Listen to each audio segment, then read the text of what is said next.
maraming salamat sa pagmamahal na hindi ko makakalimutan. And mahirap na rin siguro itong mabuo ulit. So I'm just thankful na nangyari ito. Ayun lang. Thank you. Thank you so much. Miss Dina Bongkabi.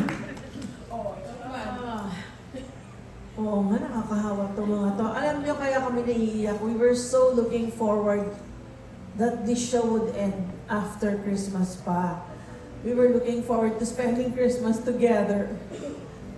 Pero, all things must come to an end. So, we just want to say thank you. Thank you sa lahat ng nagmahal sa karakter ni Giselle Tanyag. Sana meron kayong napulot na aral sa karakter ni Giselle. Ako man, may mga napulot akong aral. Yun naman yung sinabi ko kanina. Hindi tayo pwedeng mangarap na hindi kakabit ng pangarap natin ang mga mahal natin sa buhay.